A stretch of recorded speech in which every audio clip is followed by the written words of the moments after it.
Hey YouTube, how's it going? I am going to do a review today of the Midland 75-822 CB radio. So I literally just got this today, and I waited all week for it, which isn't bad. I ordered it Sunday or Monday. Today's Friday, it showed up, so. But you know what it is. You know how it is when you're waiting for something. You're all excited, and a week seems like a month. So I just got it today a couple of hours ago. I was considering several other CBs. The other one that I was considering seriously was the Uniden Pro 401HH, which, like this one, is a walkie-talkie, completely portable, and has a BNC connector for the antenna. Let me make sure I'm shooting this right. There we go. Has a BNC connector for the antenna. So this one also obviously has a BNC connector. And if you're not familiar, these little antennas that come with walkie-talkie style CBs are called rubber duckies. And it just goes on with a little twist, and it locks down in place, and then it's on there. The thing is, most of these little rubber ducky antennas for these portable CBs, the kind that are meant to walk around handheld with you, the range just isn't very good at all. I've heard really terrible things about all of them. So in order to, really, and I wasn't going to use it as a walk around, I'm going to put it in my truck and use it on the interstate. So in order to get really good reception, you need an external antenna. Your reception is more based on your antenna than whatever your CB unit is. So I was considering the Uniden Pro 401HH, but I knew that I wanted to put an external antenna on it. I don't know what kind of connector this is, but this is a standard CB radio cable connector. I mean, I know it's coax, but I don't know what kind of connector this is. I've crimped lots of computer cables, but I don't have a coax crimping tool. I've never crimped CB wire, and I don't know what the tip is called. And I was afraid if I got that Uniden and it only had this BNC connector, then I knew that this would not work. So I went down to my local Tractor Supply store, and they had several of those Unidens on the shelf, which, as you can probably imagine, was it was tempting. I almost got one because there it is. It's right in front of me. The guy hands it to me off the shelf. Here it is. You can walk out with it. But I knew that these little rubber duck antennas were no good for what I wanted to use it for, which is on the interstate. So I hesitated. I didn't buy that one, and I came back and I researched more. And the reason that I went with this one was because not only does it have a BNC connector, again, as you can see right here, for portable walkie-talkie use, but it has this feature. This is a battery pack. This is the CB, and then this is a battery pack. And it's got a little release. If you reach up on the release, you just slide that off. This holds 8 rechargeable batteries. It also comes with one to hold 6 non-rechargeable batteries. So you can use that, and it's a little bit smaller for handheld. But again, I knew I wasn't going to use it for that. And the selling point for this one, for me, was this adapter. So you slide that guy on there. And then that's all set for your vehicle. And you might be thinking, well, geez, Joe, it still has the BNC connector. What are you going to do about the antenna? This was the selling point. It's got a typical cigarette lighter for your car for power. But then it also has, and again, I don't know what kind of connector this is, but it's got a standard CB radio antenna connector. So I did go with, what did I get? I got the RoadPro RP711 antenna. I was going to get, since this is the Midland CB, I wanted to just get all the same stuff. And the owner's manual, which you can find online, and I found this online, This is the one that came with it, though. Says that you should get a Midland model 18-2442 antenna for it. So I went to the Midland site and tried to get this unit and that antenna, and they had this unit, but they didn't have that antenna.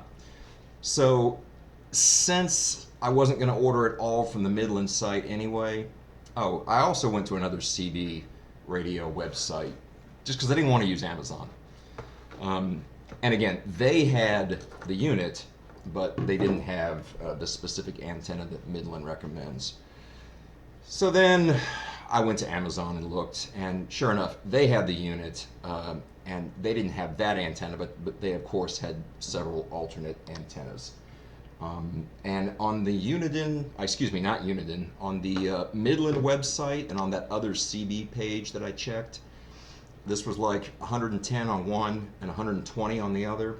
And then on Amazon, this was just an even 100. It was 99. So I went with Amazon. So I got the unit. I got this. This is a 24-inch antenna. Again, it's the RoadPro RP711. It's got a magnetic foot on it. And I went with the 24-inch one because this is going to sit on top of my Nissan Titan. And the top of that truck is already about 6 feet. So to put 2 more feet on that, that's going to make it 8 feet. So that's why I only went with the little 24-inch one as opposed to a 4-foot, because I didn't want it to be knocking tree branches and stuff. And then, very important, keep in mind I'm a noob, and I know all this stuff just from online research and watching YouTube videos, probably like you're doing right now. In order to tweak your CB with your antenna, and keep in mind the antenna is the more important part of this equation. The antenna determines your range and reception. You need what's called an SWR meter. So I went with this one, the Astatic PDC-7, and there's all kinds of videos on YouTube on how to calibrate with an SWR meter, so I'm not going to really discuss that here. But my point is, I knew I needed one, and so I got one. And the point of this thing, again, coming from a noob, is that these CBs are 4 watt, and when you send a signal through your antenna, depending on the physical length of the antenna, which is this part right here, signal can get caught up in it, and it'll reverberate back and burn out your handset. That's the best explanation I can give as a noob. So if you want to leave some comments below and tell me exactly, the proper way to state it, I'd appreciate it. But anyway, the point is you hook up your antenna and your unit to this SWR meter, and then you try to get it out of the red into the black. And when that's the case, you've got best reception. And without one of these, it might not even work. So I got one of these, but here's the problem. This connector for the antenna itself is male. Both receptors for the meter are female. And the antenna for the unit is female. So obviously the antenna is going to plug right into the unit, no problem. And it did. But I can't test it because I got a male and a female, and then I got 2 females. So I would put the antenna on this one,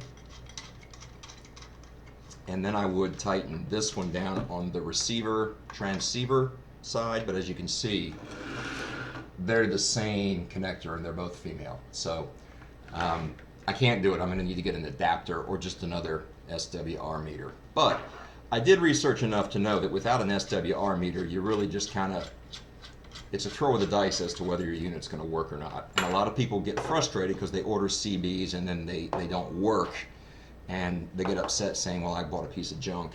And in many cases you have to tweak them. And the way you tweak them is you hook up that meter to your external antenna, and you got this little Allen wrench right here, and most of these are the same. There will be a little hole somewhere in here. You stick that guy in. Oh, I'm sorry. and then you can tighten and loosen it, and then this, the antenna portion, actually comes out, and there's about 1 inch of play right there.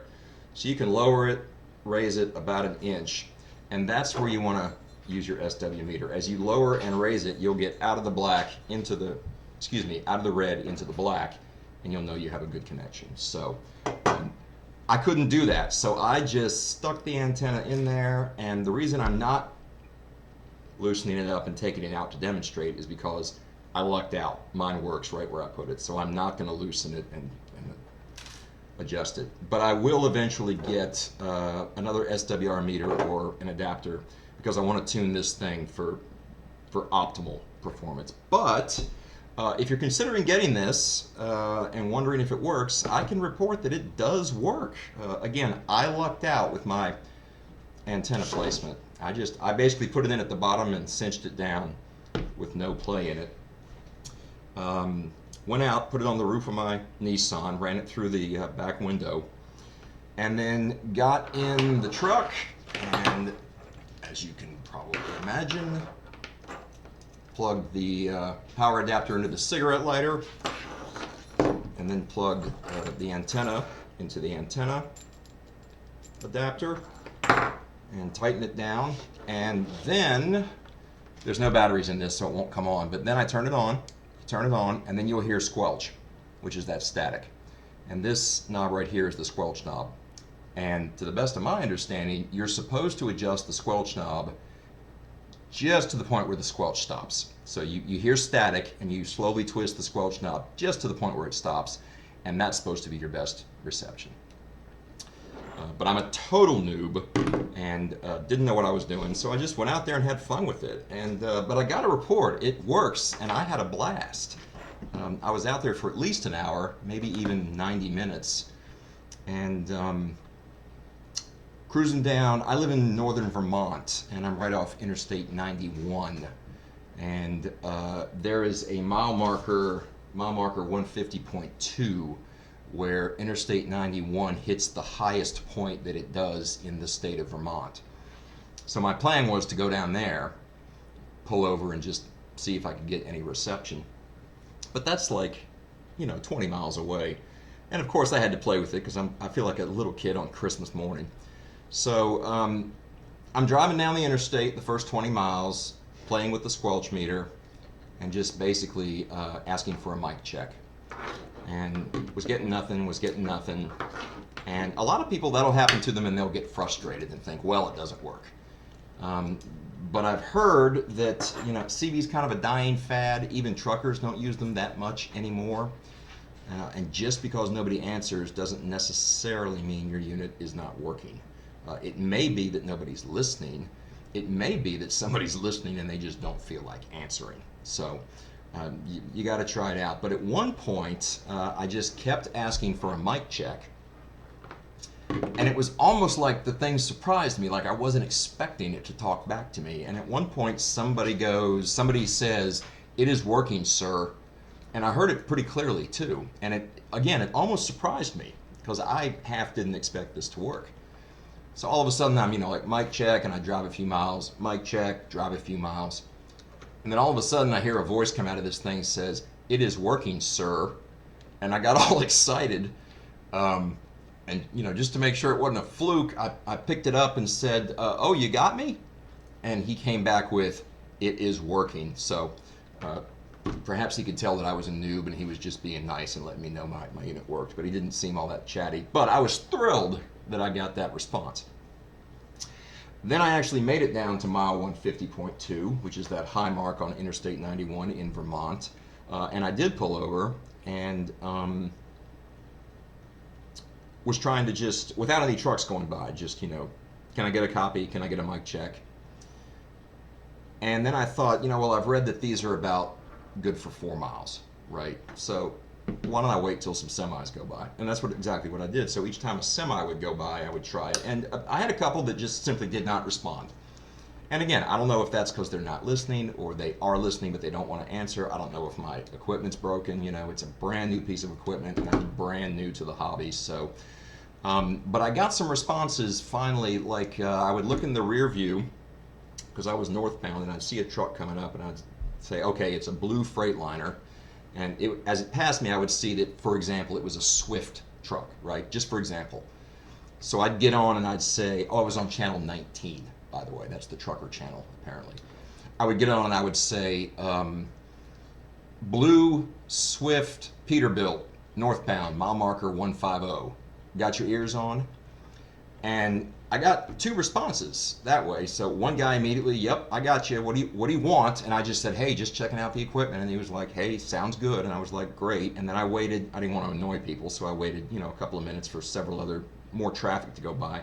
And then I did it again. It was like a white Freightliner with, something on the Swift, whatever the heck it was on the side. And as he passed me, I was like, white Freightliner Swift, northbound, mile marker 150. Got your ears on? And again, he replied.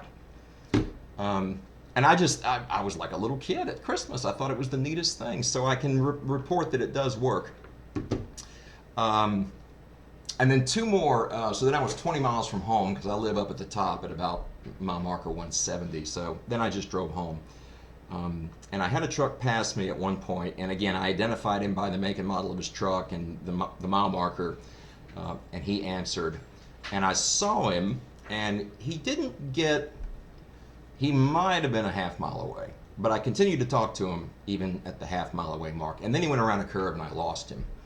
But then when I went around the curve, I saw that he was exiting, so I saw him below me on the exit ramp getting off the interstate. So I just grabbed the mic again and I said, Blue Peterbilt, or whoever it was, have a good day. And he replied with, thanks, you too. And then just as I was approaching the last exit to the Canadian border, a guy passed me, and I said, white Freightliner, northbound, whatever, got your ears on? And he responded, and I just decided to get kind of chatty with him, so I talked to him, and I said, hey, you crossing the border? Which is a dumb question. Of course he's crossing the border. We're out of exits on the interstate, and we're northbound at the top of Vermont. Of course he's crossing the border. So I was like, hey, you crossing the border? He's like, yep. I said, you headed into Quebec? Again, dumb question. And he was like, yep, again. And I'm like, all right. And then I said something to the effect of, I wish they'd open the border. I'd like to come up and get some of that Tim Hortons coffee. And he laughed, and his laugh reverberated on the thing. So that made me smile. Okay, I got a guy to laugh on here. So I'm not just being the annoying guy on the CB. I'm actually, chit-chatting with people and getting a laugh out of somebody. And then on the drive home, I got off the interstate and I was just going through town, and I heard chatter. I heard one side of a 2-way conversation. Somebody was talking to somebody. I couldn't hear theirs. But my point is, the darn thing works.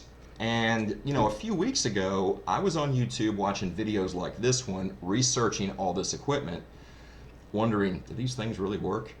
And if you're considering the Midland 75822, for the reasons I did, I can tell you that it's got the cigarette adapter, it's got the antenna adapter, and you can use an external antenna, which, from what I hear, you just got to. The rubber duckies don't do anything. The darn thing works. And I was cruising, we're about 30 miles south and 30 miles north, about 63 miles by the time I had come home. And I talked to 4 guys and I heard 5 conversations. So I can report that it works. I'm a total noob. This is my first CB. So I don't know what I'm talking about. But I'm just reporting what happened. And if you're thinking of getting this one and wondering if it works, it does. And heck, it's fun. So leave some comments. I would love to learn from comments from pros and people who have been into this for years. So thanks very much. Very, very important. Do not like, do not subscribe. Thank you. And everybody have a great weekend.